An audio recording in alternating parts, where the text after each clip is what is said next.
Boa noite a todos, boa noite, Neuzélia, mais uma noite de estudo, né? Boa noite a todos, boa noite. Eu escolhi para a nossa leitura inicial hoje do livro Caminho, Verdade e Vida, o capítulo 129, Origem das Tentações. Mas cada um é tentado quando atraído e engodado pela sua própria concupiscência. Tiago. Geralmente, ao surgirem grandes males, os participantes da queda imputam a Deus a causa que lhes determinou o desastre. Lembram-se tardiamente de que o Pai é todo-poderoso e alegam que a tentação somente poderia ter vindo do divino desígnio. As tentações, todavia, não procedem da paternidade celestial. Seria, porventura, o estadista humano responsável pelos atos desrespeitosos de quantos inquinam a lei por ele criada? As referências do apóstolo estão profundamente tocadas pela luz do céu. Cada um é tentado quando atraído pela sua concupiscência, né, seu desejo. Examinemos particularmente ambos os substantivos, tentação e concupiscência.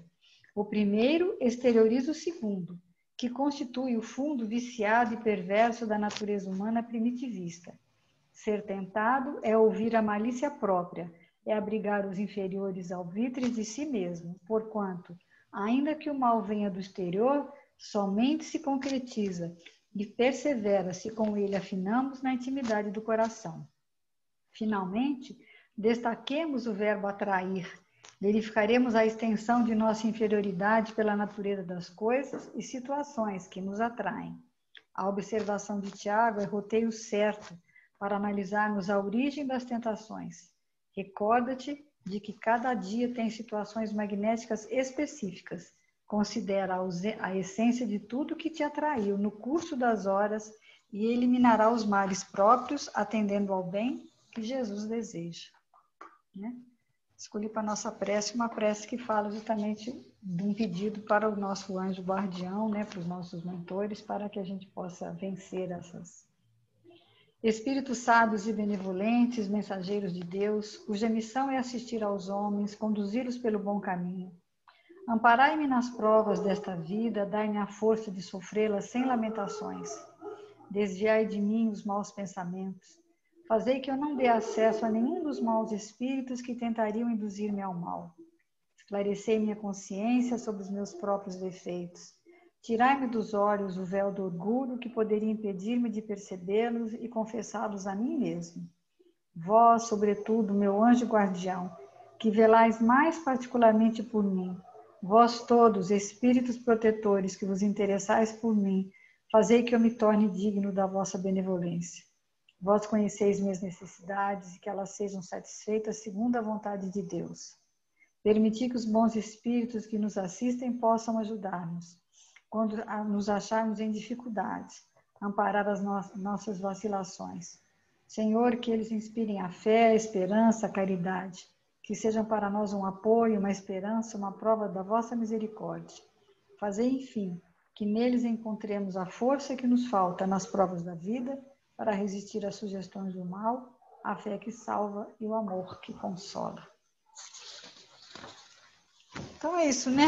Vamos dar continuidade. Hoje nós estamos ainda no mesmo versículo, né? Mateus 12, 22, é o estudo minucioso do Evangelho à luz da doutrina espírita, humildinho, realizado pelo Centro Espírita Francisco de Assis, de Vicas, e baseado no estudo do Aloysio Elias, que é o Humildinho de Uberaba.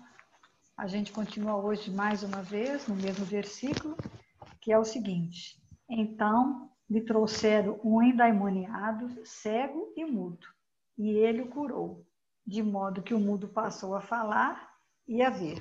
Então, na semana passada, nós já estudamos a cegueira, como também a mudez, e, por conseguinte, o ver e o falar. E aí o Aloysio fala que geralmente, na maioria das vezes, dentro do estudo, diferente de outros evangelhos, as passagens onde se encontram as curas, no Evangelho de Mateus, elas são bem curtas, são assim mais simplificadas, mais sintéticas, né?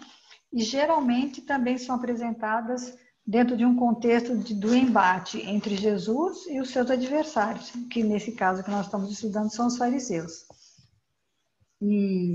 Então essas curas têm a proposta didática, né, de Mateus, ao escrever dessa forma, é de informar que, de uma forma sutil, que quando Jesus realiza a cura do corpo físico, seja de um leproso, de um surdo, de um paralítico ou de um cego, na frente de alguém que está se opondo a ele, na realidade está de uma forma assim, dizendo que na realidade quem é cego, quem é paralítico, quem é deficiente, né, quem tem o coração mirrado, e na questão da cura da mão mirrada, né, é aquele fariseu, aquele que é opositor a ele. Então Jesus está dizendo que se ele pode curar o corpo físico, ele pode também curar essas mazelas, né, desses adversários. E nessa passagem que Jesus cura o cego, ele ainda tem essa pegadinha, né, que a princípio quem trouxe o cego, esse cego e mudo e endemoniado para Jesus curar foram os fariseus, que era meio que uma armadilha, que Jesus, porque se Jesus curasse, eles iam dizer, não podia curar porque é sábado. E se Jesus não curasse, eles diziam, ele é um charlatão, né, tá vendo? Então Jesus, por que Jesus cura? Jesus cura para poder dar o recado a eles que eles eram cegos da alma e que eles possuíam, né, ele fala na mordaça, né, que eles possuíam amarras, mordaças na boca, mas uma mordaça consciencial, de coisas, né, que eles não podiam confessar. Até ele fala, né, que todos nós temos alguma coisa, alguma coisa que a gente não pode confessar para ninguém, até às vezes nem para nós mesmos, né? Todo mundo tem alguma questão. Então, por esse motivo, ele vai dizer que então vai estudar hoje a palavra curar, ou curou. Embora ele já tenha estudado várias vezes durante vários estudos, ele diz que já estudou pelo menos 5 vezes a palavra. E aí ele dá uma dica, né, que diz que no episódio, é o episódio 44 e 45, que ele dá as dicas dessa técnica do estudo minucioso do Evangelho. Eu não tive tempo de assistir, mas ainda vou ver. E aí ele fala que não tem importância que você já tenha estudado uma palavra. Você não pode repetir o mesmo, dentro da mesma perspectiva. Mas se você, de repente, enxerga que essa palavra surgiu para você uma nova conotação, porque você teve uma outra vivência, né? Você pode estudar, nada impede que você a estude. Então, e se essas palavras são recorrentes, por exemplo, cura sempre aparece, a multidão sempre aparece, o doente, a enfermidade. Então, cada vez que você tiver um tipo de vivência, você vai interpretar aquilo de alguma forma. Se aparecer alguma novidade no seu coração de você estudar, nada impede que ela seja repetida, né? Aqui é interessante lembrar, né, que a cura que interessa a Jesus não é a cura do corpo. Porque o corpo, de qualquer jeito, você vai desencarnar, né? E a mesma palavra, eu vejo assim, cada dia que a gente estuda, você vai vendo a mesma, por exemplo, a parábola do bom samaritano. Eu, quando comecei na doutrina, tinha entendimento a respeito dela. Aí você vai falar assim, mas vai assistir uma palestra com a parábola do bom samaritano. Aí você fala, mas a mesma coisa eu já ouvi, já sei como é que é.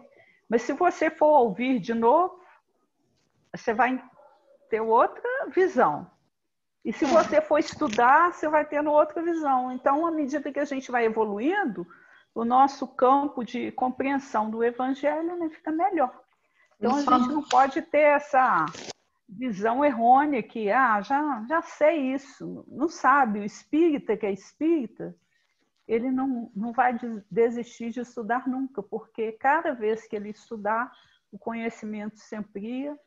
Né, e ele porque a cada momento você vai se transformando, né? Aquele livro do Pequeno Príncipe, eles falam muito, né? Você tem que ler quando é criança, depois você vai... Cada vez que você vai ler, você vai ter uma interpretação diferente, né? Porque é muito profundo também, algumas questões, né? E o Chico, uma vez lembrando disso, né, teve uma passagem com o Emmanuel, que o Emmanuel falou que ia estudar, né, no mundo espiritual, né, que ele ia ficar uns dias afastado. Aí ele perguntou, mas o que vocês estudam lá? Aí ele respondeu, o Evangelho. Muito lindo, né? Maravilhoso isso. E ele dá até o exemplo, né, daquele senhor, né, que fica viúvo, né, como é que ele chama? Leão Zalho, né? Era um policial reformado que estudava com eles, né? Tinha aquele grupo, né? Embora esse estudo seja feito já desde... Acho que Paulo já fazia esses estudos mais profundos do Evangelho, né? Existe muita simbologia dentro das escrituras antigas. E aí esse grupo, né, que era esse José Damasceno Sobral, o Honório de Abreu, que eles falam mais muito no Honório de Abreu, né? E o Leão Zalho era um homem aposentado, né, um policial reformado, e ele tinha gostava de estudar, tinha um estudo que eles gostavam muito de falar de evolução, e aí no domingo de manhã os jovens iam para lá para poder estudar com ele. E ficavam curiosos, né? O que ele estudava, o que ele usava para poder, como é que ele pegava assim uma palavra e ficava horas e horas naquilo. E aí eles ficavam tentando descobrir, aí chegava lá, ele estava fazendo, não estava estudando, eles chegavam mais cedo para ver se flagrava ele, né? Achei engraçado que ele flagrava, ver o que ele está estudando, como é que ele faz. E na realidade ele estava lá fazendo serviço doméstico, né? E na mesa só tinha o Evangelho e o Livro dos Espíritos.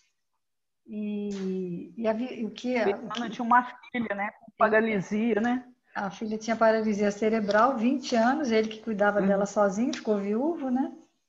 E essa vivência, e aí isso veio muito para mim, tá? Porque a gente, por exemplo, a gente começa a perceber isso no dia a dia da gente, quando você começa a perceber que é a vivência, como que a espiritualidade às vezes trabalha, né? Na questão da sua convivência, nessas questões que às vezes que se polemiza alguma coisa, como que você enxerga as coisas diferentes a partir dessa reação, né? Desse momento que você vive, como é que você reage diferente às situações? É o que acontece. Cada vez que ele tinha uma experiência, até mesmo de estar lá no varal, ele tinha uma perspectiva diferente. Vinha, se você tiver, é a questão de você estar atento, né? À intuição. Eu acho que é muita intuição isso. E você perceber, nos mínimos detalhes, no momento que acontece, seja no seu trabalho, seja na convivência doméstica, você está atento a essas coisas para você ver como a sua reação, né? É o que ele fala, viver, experienciar, sofrer, nos traz uma nova visão da vida. Não é necessariamente sofrer, né? Ficar com... Mas eu acho que... Aí ele fala que os livros não aumentam o nosso poder de visão. Sempre que os defensores querem que você aumente a sua visão sobre determinado tema, eles nos submetem a essa luta. Então, se você está vivendo alguma experiência, ele dá o exemplo da cama, né? Quando você fica na cama, ele falou, eu fiquei na cama antes de você ter um filho, depois de você ter um filho, dependendo da época que está da sua vida, pelo que você já passou, o seu sentimento é outro, a sua reação é outra, né?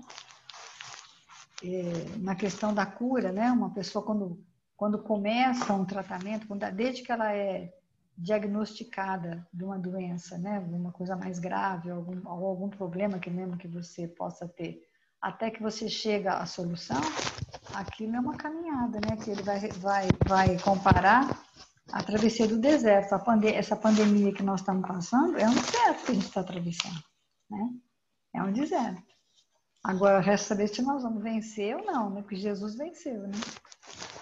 Aí porque no Velho Testamento, né, lá no Êxodo de 15 e 16, o povo vai peregrinar com Moisés, sai do Egito, né, que é a terra da escravidão, corta o deserto de Sinai e vai para chegar a Canaã, que é a terra prometida.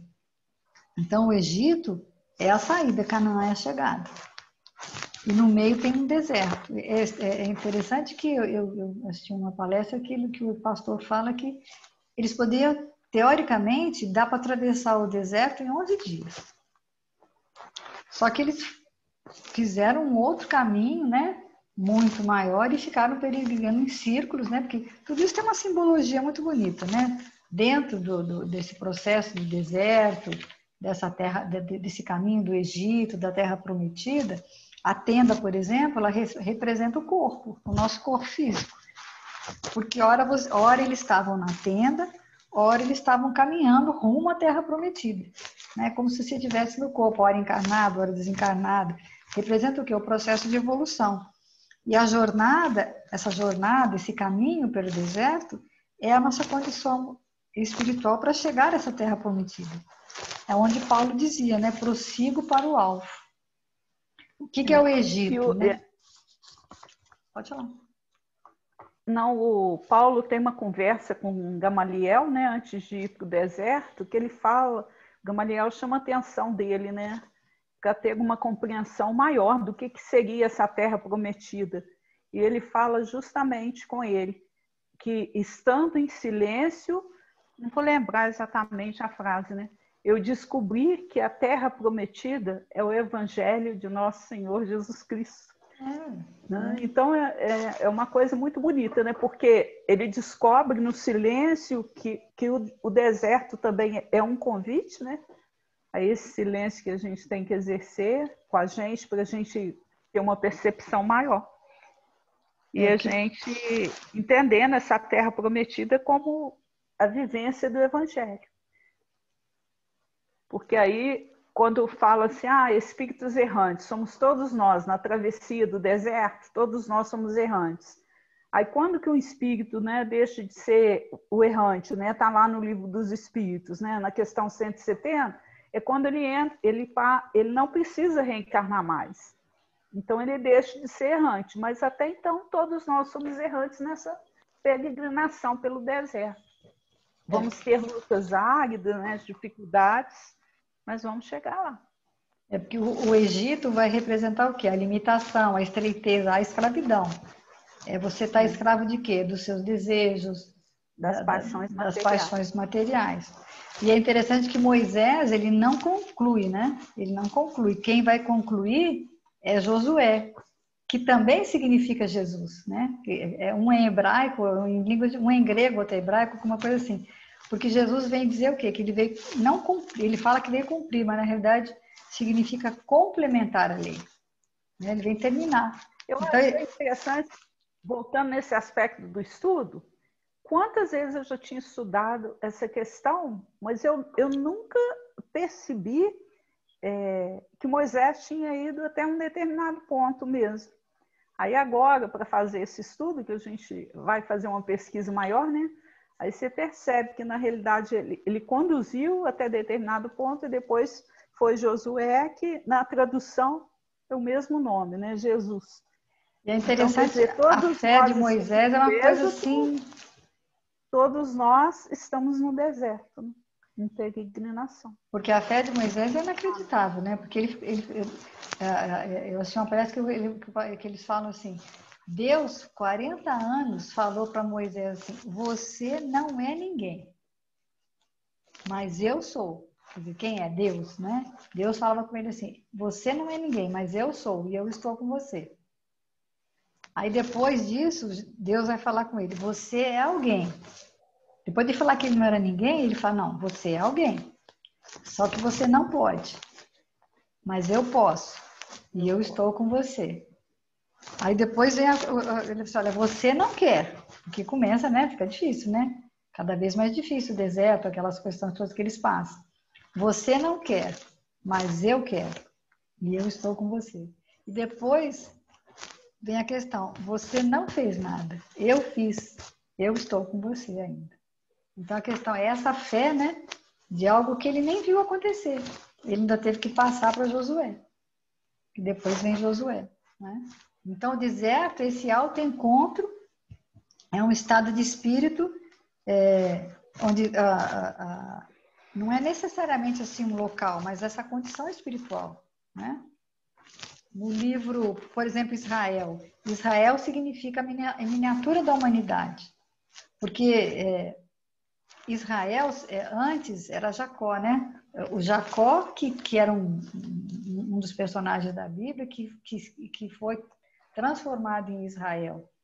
Porque ele era ele tapeia, né? Ele finge que ele toma o lugar do primogênito, ele faz algumas coisas assim confusas, e depois é que ele vira Israel. Belém, por exemplo, significa a casa do pão. E aí Jesus nasce numa manjedoura em Belém, significando o pão da vida.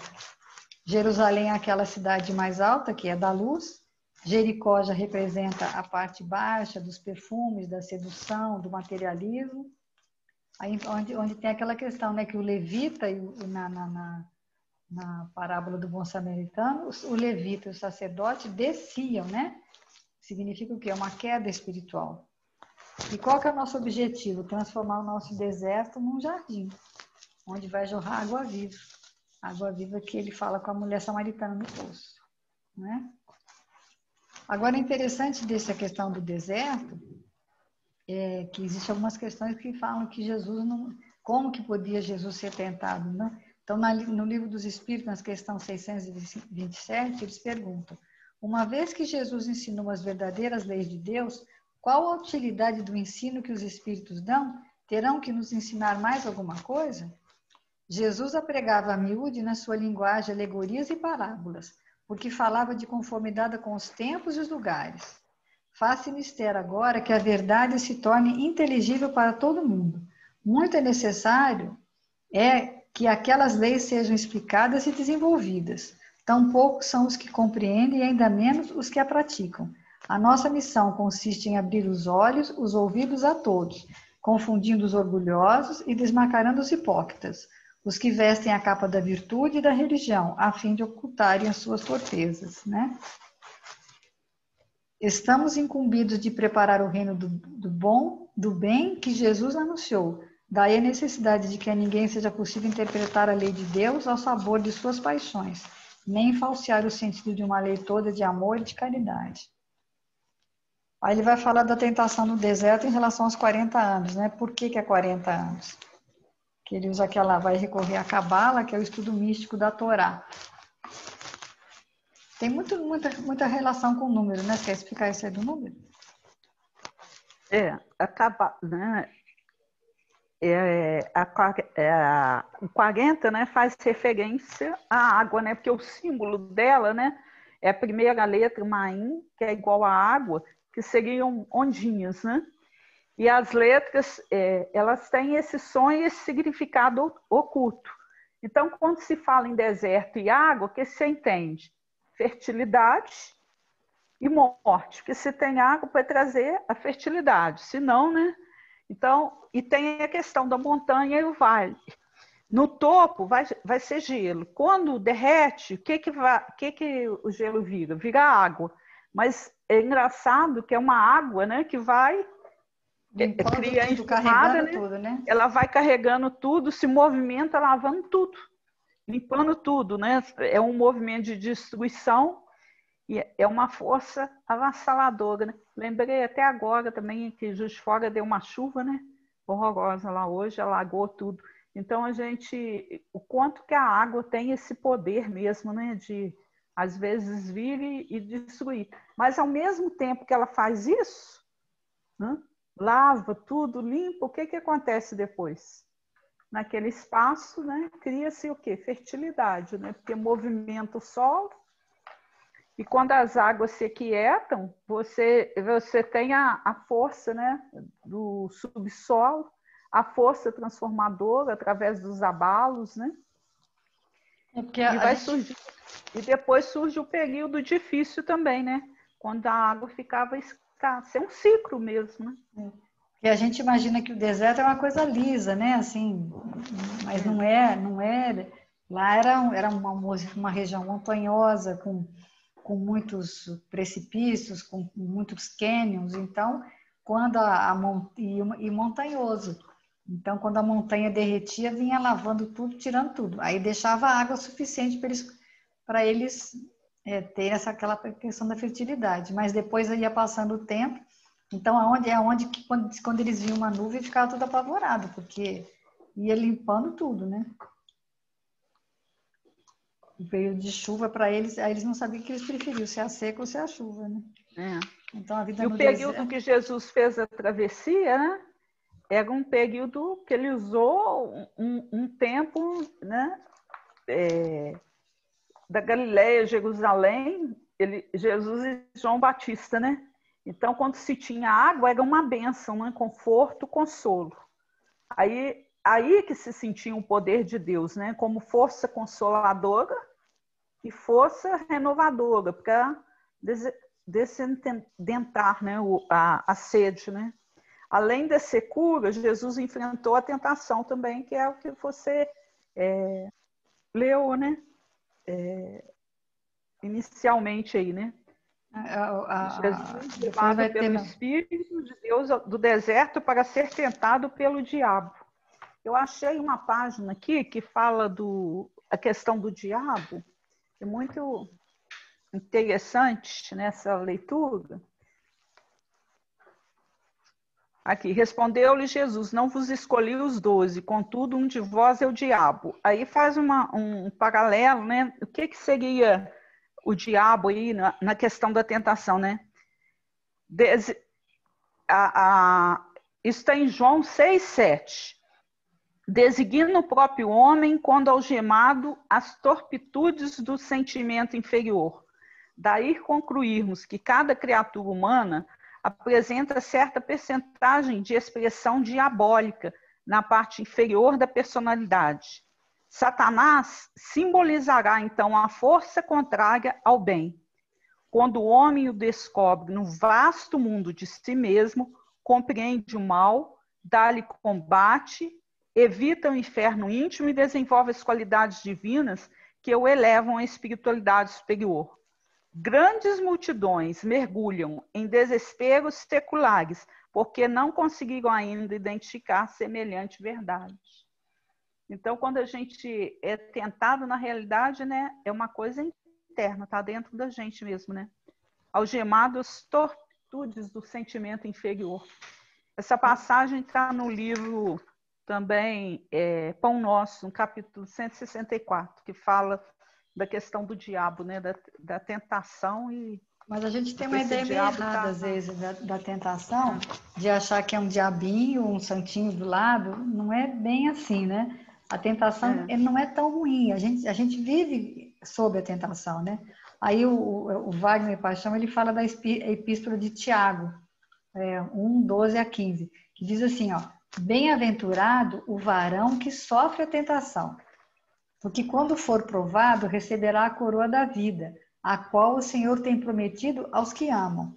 Ninguém sendo tentado diga, de Deus sou tentado, porque Deus não pode ser tentado pelo mal, e a ninguém tenta. Mas cada um é tentado quando atraído, engodado pela sua própria concupiscência. Depois, havendo a concupiscência concebido, dá à luz o pecado, e o pecado, sendo consumado, gera morte. Então, toda a nossa virtude, ela tem que ser provada. Nenhum de nós vive sem a tentação. A gente sempre vai ter a tentação. O Wagner dá esse exemplo assim, em Minas. Depois de um morro tem outro morro. Né? Em Minas, essa topografia, né? Então, a gente responder, o que a gente tem que fazer? Por exemplo, você é a tentação de alguém? Você tenta alguém? Né? Tentar o outro, encher a paciência, ficar. Quem é a sua tentação? Né? Às vezes um funcionário, às vezes um amigo, às vezes um parente, um amigo, um marido, uma esposa. Com que aí o Wagner fala assim, com que você responde à tentação? Com o evangelho. Porque a tentação não é o diabo, ela é uma situação magnética. Então, muitos momentos, essas questões políticas, por exemplo, de polêmica, de discussões inférteis, tudo isso é a nossa tentação, é o nosso desejo, né? Essa nossa concupiscência que a gente alimenta. Então, esse diabo, ele é circunstancial. E às vezes nós somos o diabo do outro. toda vez que a gente se afasta da lei, a gente está fazendo o papel do diabo. São as nossas revoltas, a nossa ilusão, o desejo desmedido, né? Então, quem representa o diabo nas nossas vidas, né? As provas, as vivências nossas é que vão lançar a luz a isso. Por exemplo, também ele fala, tem o número 7, por exemplo, que tem essa simbologia. É o período completo, né? Que Deus criou o mundo em 6 dias, descansou no 7º. Mas até 3,5, o Wagner fala, é um meio inerte. A partir de 4, já é ação. Então, aqui no livro, a passagem do deserto, eu vou lê-la aqui, que está em Mateus 4, de 1, 2 e 3. Então, foi levado Jesus pelo Espírito ao deserto. Ou seja, o Espírito é o sopro, né? A providência divina. Que é a vontade de Deus, dizendo para ele ir dar uma aula viva. Na realidade, não era para Jesus ser tentado, era para ele mostrar que era possível sobreviver à tentação, né? Então, Jesus ele é o material didático vivo, né, na questão do deserto, para ele ser tentado pelo diabo, né?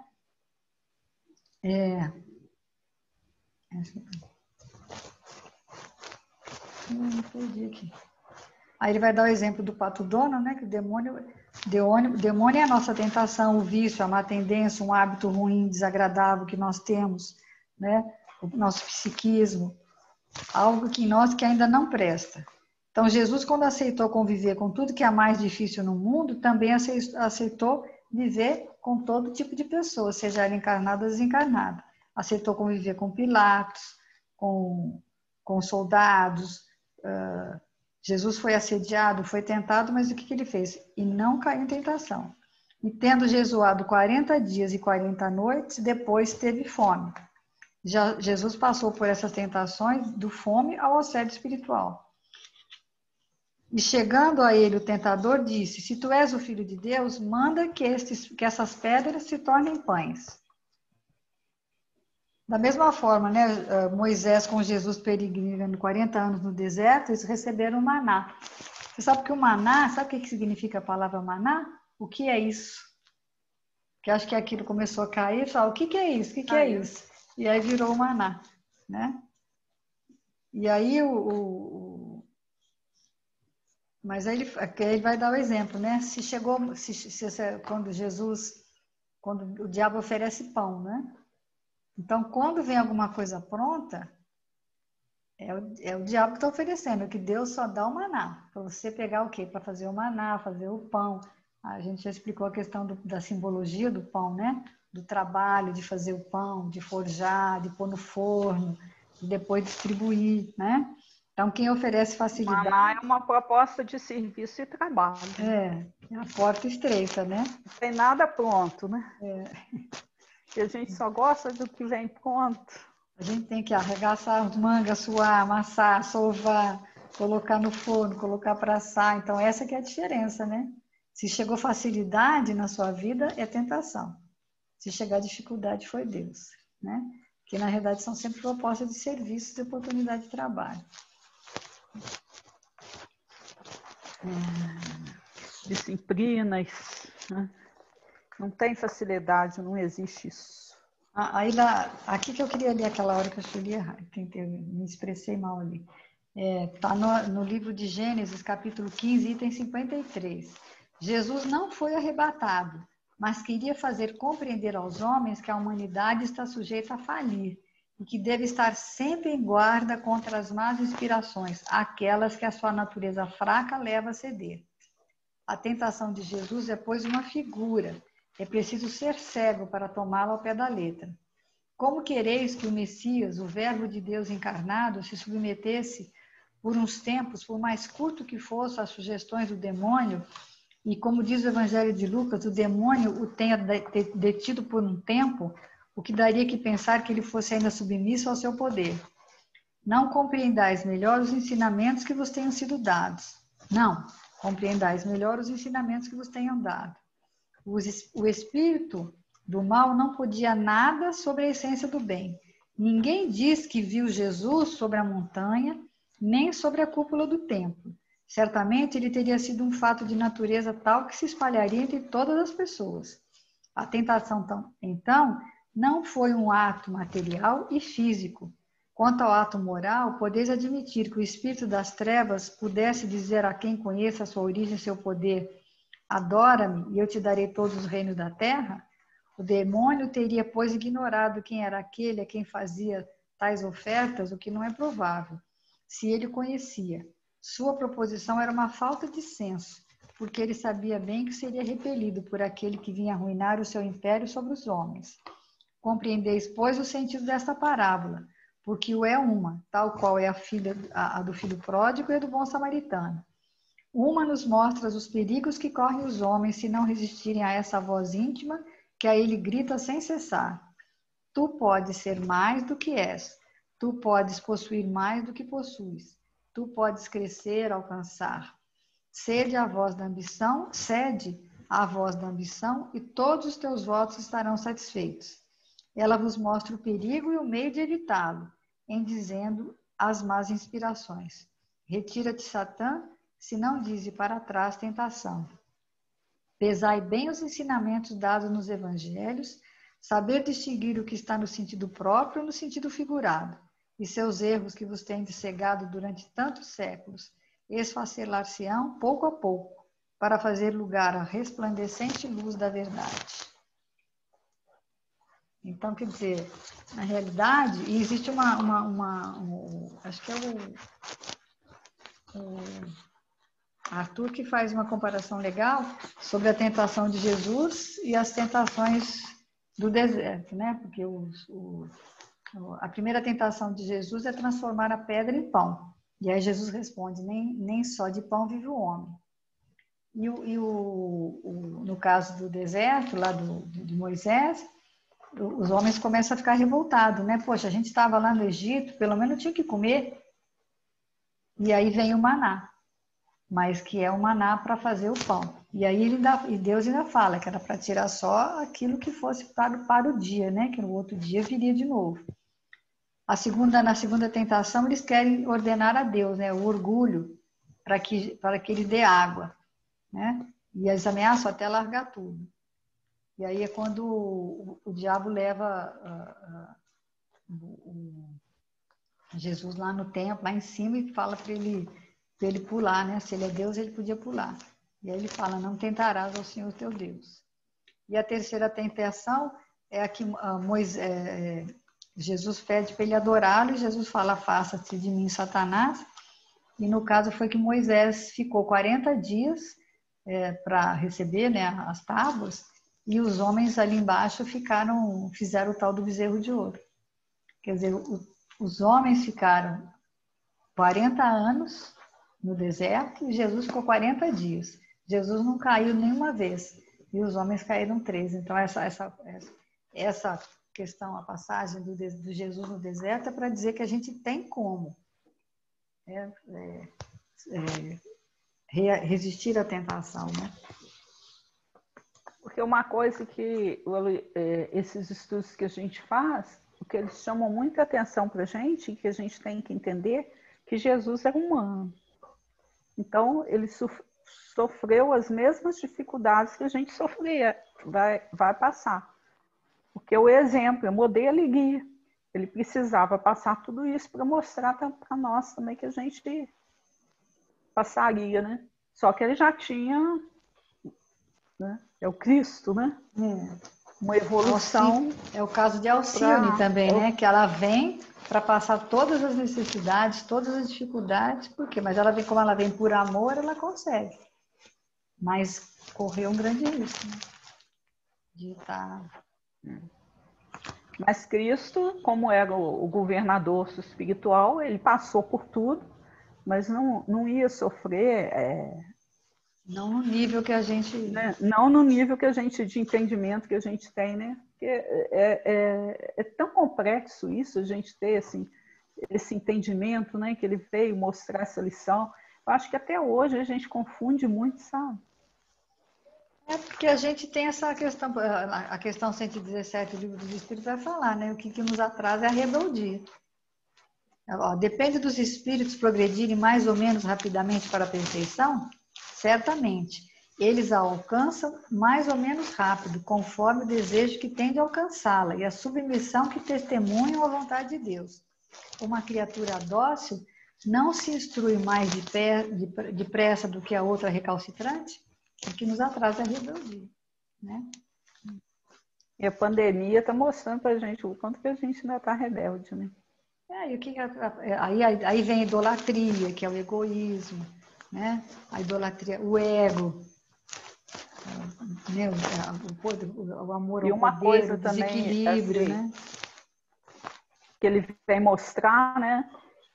Que a questão da gente estar, né, dentro do recolhimento, e a gente acha assim que é uma visão antiga, né, dos antigos cristãos, que eles viram companheiros que desertavam da luta a pretexto de ouvir o Senhor no silêncio da clausura e na quietude das terras de ninguém, supondo erroneamente que as sombras da tentação enxameassem a distância deles próprios.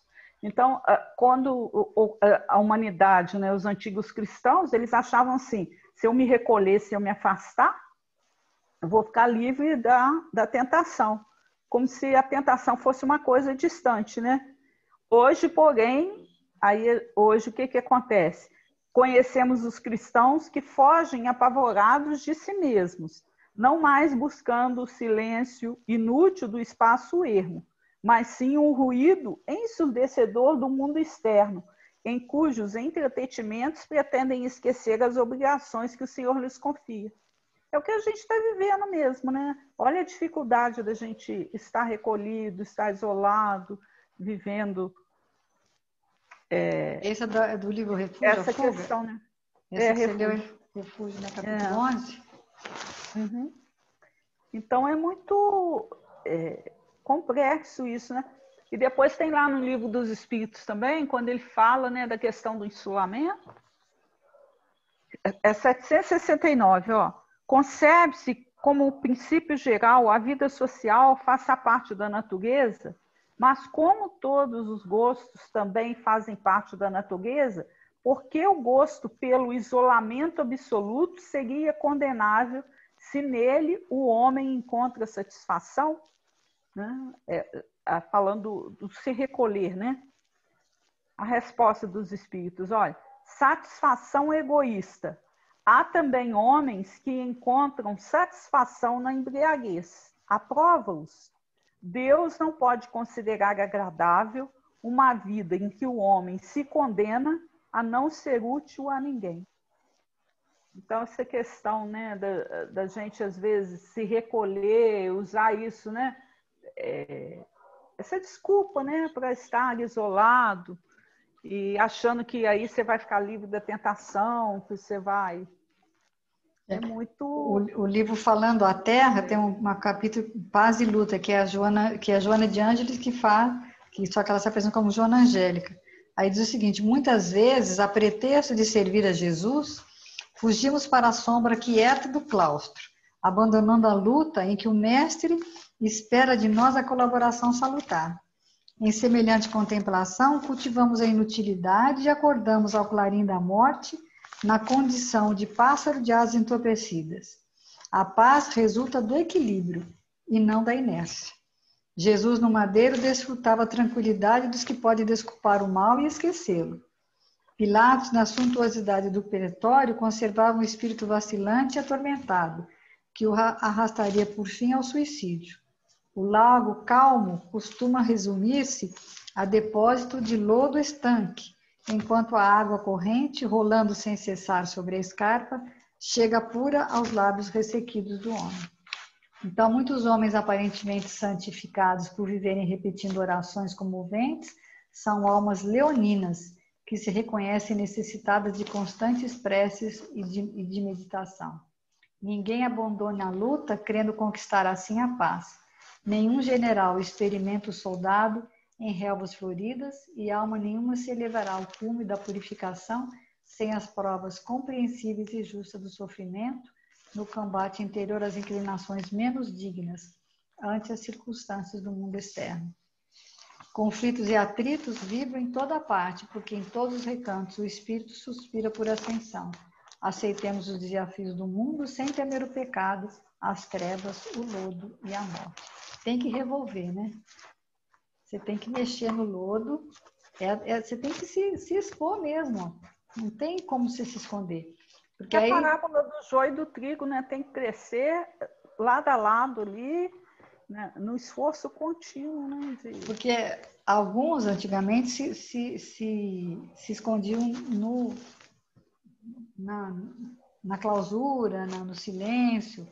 Hoje em dia, muitos, ao contrário, vão se esconder no barulho, né? No ensurdecedor, nas ilusões, em festas, em coisas que geralmente não vão dar alegria nenhuma para ninguém. No livro da Esperança também tem uma página que fala assim, vou ler só um pedacinho também, confirmando isso aí, isso tudo que a gente já falou, né? Muitos religiosos afirmam que o mundo é poço de tentações e culpas, procurando o deserto para acobertar a pureza.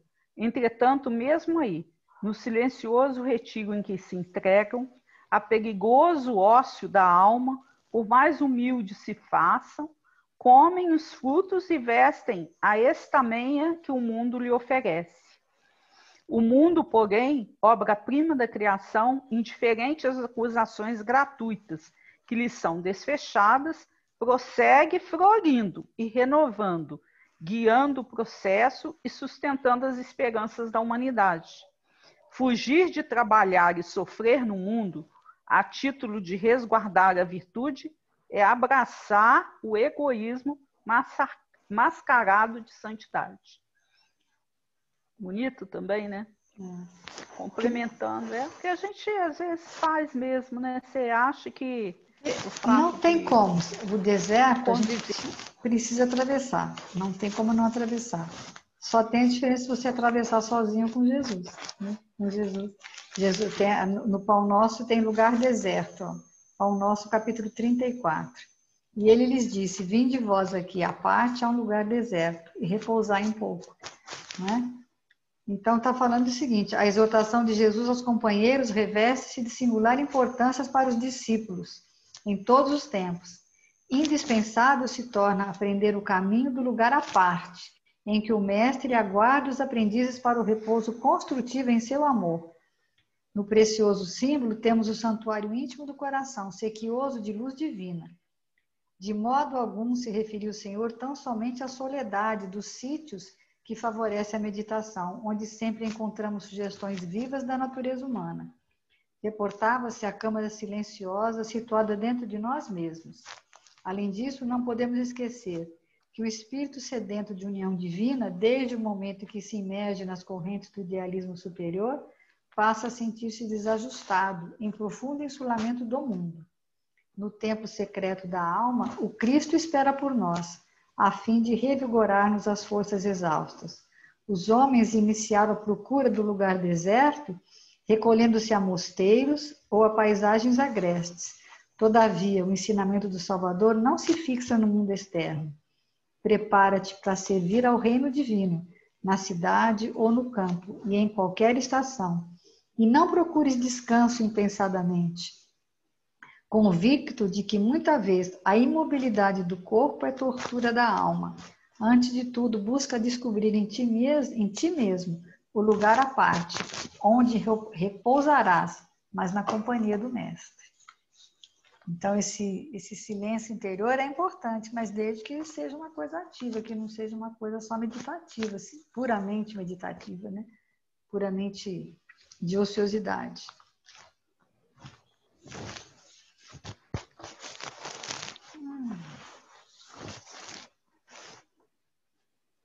Tem uma leitura também aqui, ó, do Pão Nosso, também, na 72, que ele fala assim, o Emmanuel fala, né? Contempla mais longe. Respirarás na zona superior ou inferior, torturada ou tranquila, em que colocas a própria mente. E dentro da organização no qual te comprases, viverá com gênios que invocas. Se te detens em repouso, poderás adquiri-lo em todos os tons e matizes. E se te fixares no trabalho, encontrarás 1000 recursos diferentes de servir. em torno de teus passos. A paisagem que te abriga será sempre, em tua apreciação, aquilo que pensas dela, porque com a mesma medida que aplicares à natureza, obra viva de Deus, a natureza igualmente se medirá.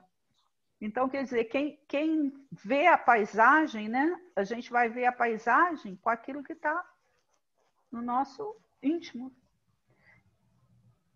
A nossa responsabilidade aí de tentar ver é dentro da nossa com os olhos da eternidade, com os olhos de Deus, né? Porque é criação divina.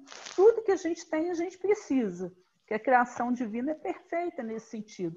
Agora, só que a gente tem que ter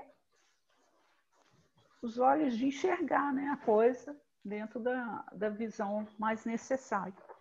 No livro Ação e Reação, capítulo 8, que chama Preparativos para o Retorno, eles vão falar de um personagem que fala assim: além do apego enfermiço à precária riqueza humana, ainda sofre a pressão de outras mentes. Ele tem lá outras mentes que estão lá finalizadas com ele, alucinadas quanto a dele, nos enganos da posse material. Nesse caso, o doentio desejo de que se sente objeto é naturalmente elevado à tensão máxima. Quer dizer, o desejo que ele tem ali de materialismo é reforçado. Aí ele fala aqui, ó, o Leonel ou o Silas, não sei.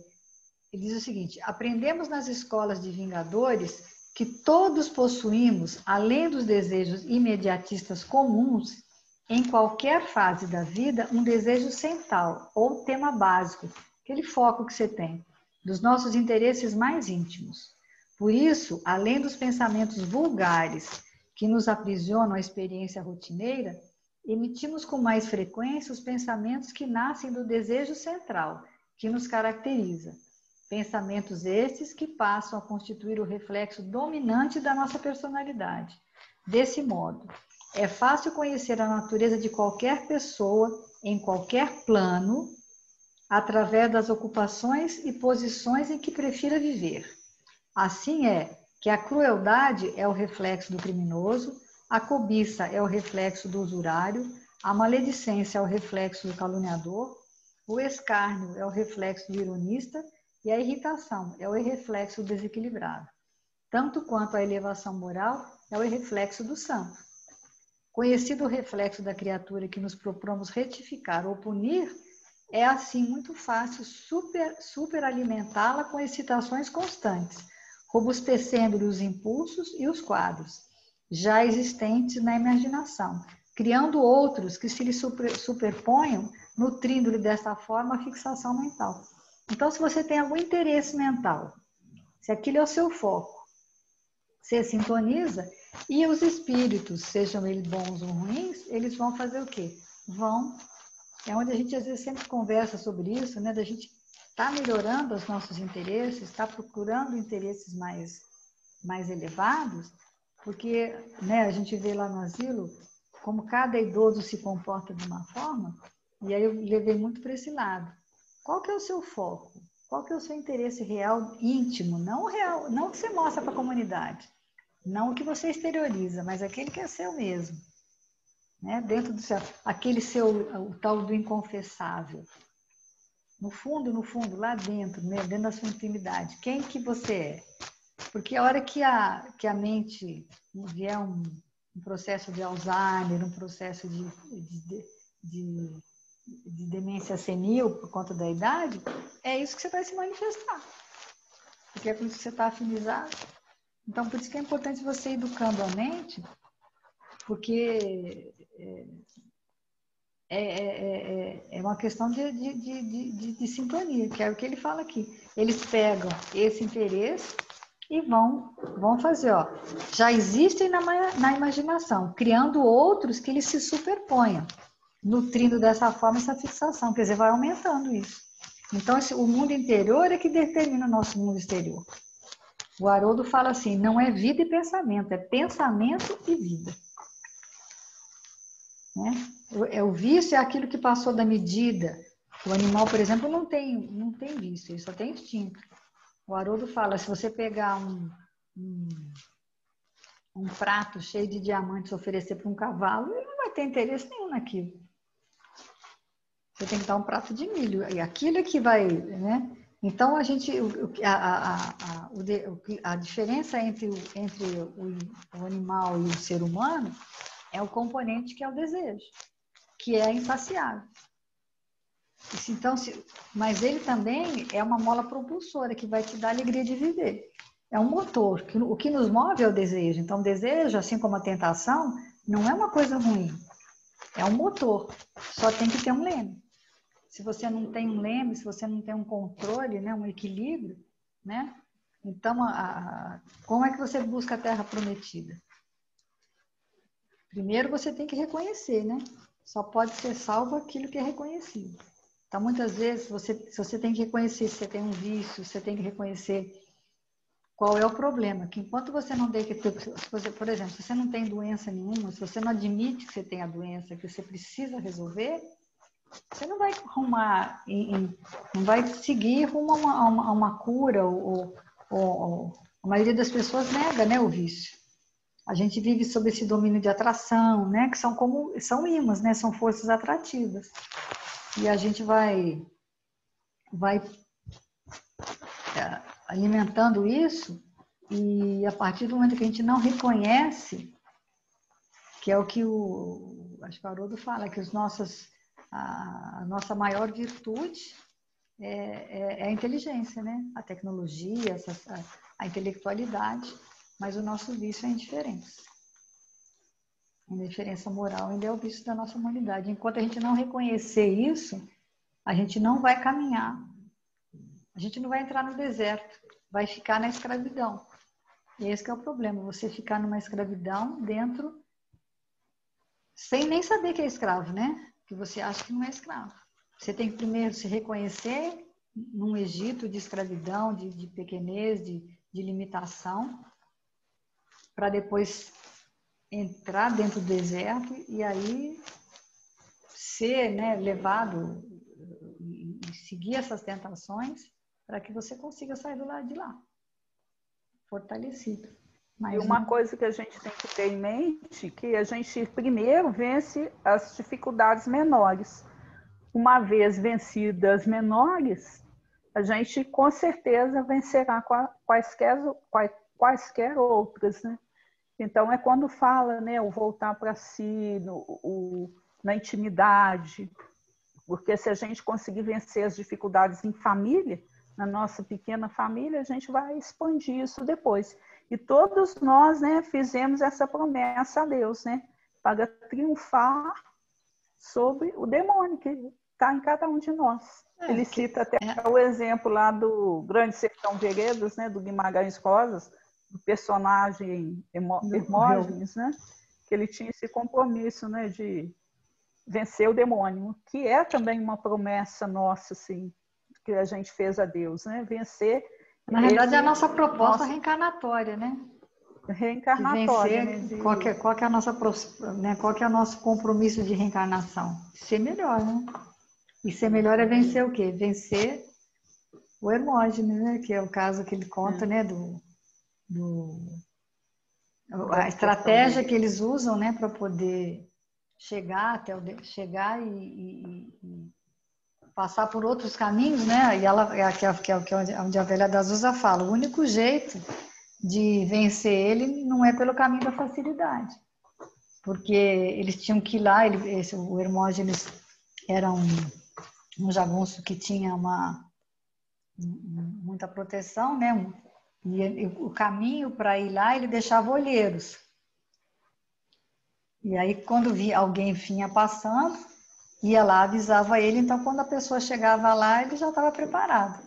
Então, acho que eles consultam, né, a velha da Azusa, que é uma profetisa, que ela fala, ó, você não pode ir pelo caminho comum, você tem que ir pelos atalhos, para ele não saber que você está chegando, mas os atalhos era mais difícil, que era justamente o deserto, né, que era o liso do Sussuarão, né, que aí até eu li aqui, que dentro das 424 localidades reais citadas por Guimarães Rosa, encontra-se o liso do Sussuarão. É uma vasta região desértica, também chamada de raso, é contraponto à rede de 8 rios e 66 cursos de água citados no romance. É um polígono de 258 mil quilômetros quadrados que abrange Minas, Bahia e Goiás, que é onde se desloca, né, o jagunço Riobaldo. Na velhice, com armas depostas e a alma desarmada, ele tenta ordenar sua vida recontando as suas peripécias. Então, ele foi a primeira vez, ele foi atravessar esse deserto quando ele era do bando do Medeiros, né? Antes disso, que era o outro patrão dele. E aí eles não conseguiram, né? Morreram muitos e ele falou que nunca mais ele ia ali. Não, ali eu não vou mais não, nunca mais eu vou. Mas por amor, né? A personagem, né? Que é uma personagem ambígua, né? Que é homem, mulher, né? A gente tem essa é um nome, como é que ela chama? Esqueci o nome dela. E aí ele por amor, como ele prometeu que queria vencer o Hermógenes, que seria o mal, né? O Hermógenes para Riobaldo é o cão, o demo. É o personagem mais odiado. Na Primeira Guerra, quando estão lutando do mesmo lado, Riobaldo já revela seu ódio por ele. E na Segunda Guerra, quando Hermógenes e Ricardão assassinam Roça Ramiro, esse sentimento se acentua, né? Então, no romance, o Hermógenes é a personificação do mal. Mas ele triunfa, né? Vencer, né? A segunda vez que ele vai, mesmo tendo prometido não ir, ele vence, né? Aí o Tadeu, no livro Boa Nova também, ele pergunta, né, para Jesus, né? Senhor, os espíritos do mal são também nossos irmãos? Aí, fazendo um resuminho, né? Jesus responde, toda criação é de Deus. Não detenhas a boa luta pela vitória do bem, encarando qualquer posição difícil como um ensejo sagrado para revelares a tua fidelidade a Deus. Olha, qualquer situação difícil é um ensejo sagrado para a gente o quê? Revelar a fidelidade a Deus. Segue o teu caminho no mundo, atento aos teus próprios deveres. Adversário é um necessitado e oportunidade de trabalho que Deus nos julga dignos. Então, essa necessidade, né, oportunidade de trabalho, é uma coisa muito séria, porque a gente vê, você não consegue ver o adversário como alguém que está te possibilitando crescer, né? E Jesus mostrando para Tadeu justamente que tudo é criação de Deus. E é nessa convivência que a gente vai conseguindo, né? Vencer tudo isso. Mas que não pode ser também com imposição, mas sim o quê? Com renovação, né? Só a luz do amor divino é bastante forte para converter uma alma à verdade. A luz ilumina, dispensando longos discursos. Ninguém pode dar a outrem aquilo que não possua no coração. É onde a Luísa fala, né, que todos nós temos dentro de nós, sertão adentro, que ainda fala sertão adentro, um Hermógenes para derrotar. Quem que é o nosso Hermógenes? Temos muitos, né? Às vezes nós somos o Hermógenes. Eu acho que a pior pedaço é esse. Na grande parte, né? Quando você é que é o Hermógenes. Né? No livro Cartas do Coração também tem uma frase que eu achei interessante, que fala assim, ó, se alguma coisa vos contraria e desgosta, observai a vossa contribuição para o mundo e para as criaturas. Então, é naquilo que nos desagrada que a gente tem que ver qual que é a nossa contribuição ali. Né? O que a gente pode fazer ali dentro para significar a evolução mesmo, né? A travessia, né? Da aridez, da dificuldade. E você baixar a guarda, né? Às vezes o cara não é seu inimigo, no nível que você acha que ele é. Às vezes é você mesmo mudar a atitude em relação a ele e ele... Você não sabe, né? Mas dentro você ter humildade de se apresentar de outra forma, ele pode reagir diferente também. A gente tem que ter esse entendimento. Na nossa hora já passou. A gente tem em Marcos, né, no 6:32, e foram sós num barco para um lugar deserto, que é uma coisa assim que a gente, dessa questão do recolhimento que a gente tem que ter, né? Você tem que ir, mas não pode ficar lá, né? Tem que sair de lá. Tuas mãos permanecem extenuadas por fazer e desfazer. Teus olhos, naturalmente, estão cheios de angústia, recolhida nas perturbações ambientes. Doem-te os pés nas recapitulações dolorosas. Teus sentimentos vão e vêm através dos impulsos tumultuários, influenciado por 1000 pessoas diversas. Tens o coração atormentado. É natural. Nossa mente sofre sede de paz. A sede do deserto aí, ó. Como a terra seca tem necessidade de água fria. Venha a um lugar à parte, no país de ti mesmo, a fim de repousar um pouco. Esquece as fronteiras sociais, os controles domésticos, as incompreensões dos parentes, os assuntos difíceis, os problemas inquietantes, as ideias inferiores. Retira-se dos lugares comuns a que ainda te prendem. Concentra-te por alguns minutos em companhia do Cristo, no barco de teus pensamentos mais puros, sobre o mar das preocupações cotidianas. Ele te lavará a mente, eivada de aflições, balsamizará tuas úlceras, dar-te-á salutares alvitres. Basta que te cales e sua voz falará no sublime silêncio. Oferece-lhe um coração valoroso na fé e na realização, e seus braços divinos farão o resto. Regressará então aos círculos de luta, revigorado, forte e feliz. Teu coração com ele, a fim de agires com êxito no vale do serviço. Ele contigo para escalares sem cansaço a montanha da luz. Então, às vezes, a gente tem que se recolher, né? Mas se recolher com Cristo, né? Se recolhe com Ele, mas volta, né? Para a luta. O Arthur Valladares fala que é preciso jornadear e enfrentar o deserto. E aí você vai se sentir insulado, vai se sentir aqui, mas não daqui. Mas não dá para permanecer mais no Egito, né? No cativeiro das paixões. Você se encontra sozinho, em meio a sarcasmos, a ironia, mas impelido a seguir em frente. Porque você não pode mais ficar onde estava e nem voltar. Uma vez que você entrou, você tem que ir.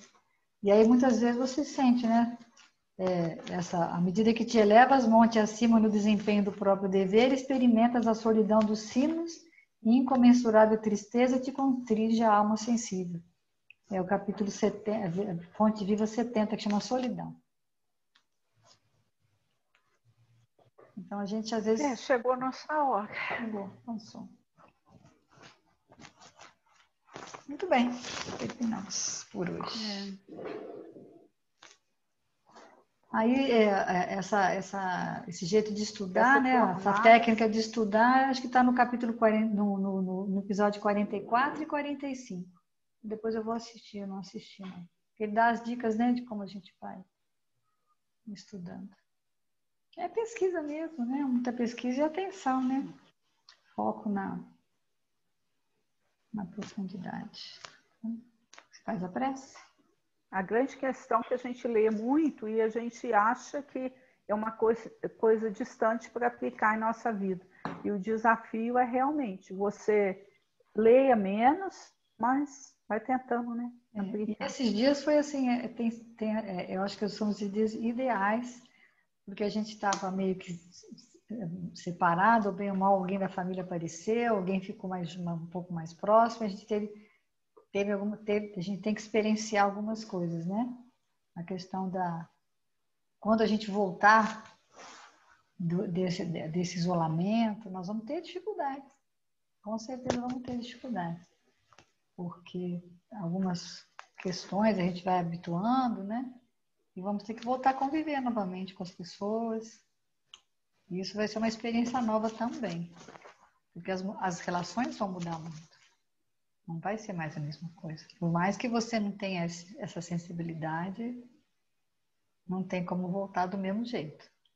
Isso tudo vai ser tudo uma novidade, um novo deserto, eu acho. Eu acho que vai ser um deserto dentro do deserto. Complexo, hein? Então, não vai ser fácil, não. Vamos fazer a nossa prece.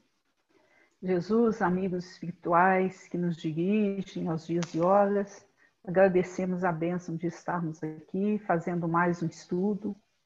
Que nesse momento as nossas vibrações de amor e de carinho possam ser direcionadas a toda a humanidade. Todos nós estamos juntos no nosso êxodo, atravessando um grande deserto. Mas quando se atravessa um deserto e temos o foco na terra prometida, que é o Evangelho do nosso Senhor Jesus Cristo, o caminho fica mais fácil de ser percorrido e a certeza da vitória nos enche o coração de bom ânimo. Ampara, mestre querido, né? Continue, né? Nos amparando e nos dando força para vivenciarmos tudo isso que precisamos passar para a nossa evolução espiritual com bastante ânimo, coragem, fraternidade, procurando, se estamos distanciados fisicamente, podemos nos unir em pensamento, em oração, uns pelos outros, nos ajudando mutuamente. E é com essa certeza desse amparo, dessa proteção que se estenderá a toda a humanidade que nós agradecemos. E continue conosco, Senhor, hoje, agora e sempre. Graças a Deus. Graças a Deus.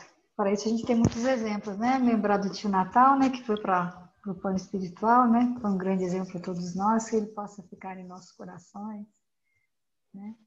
Um grande trabalhador, né? Nosso, muito querido, que com certeza está sendo muito recebido por lá. Já deve estar trabalhando. Né? Jesus o tenha.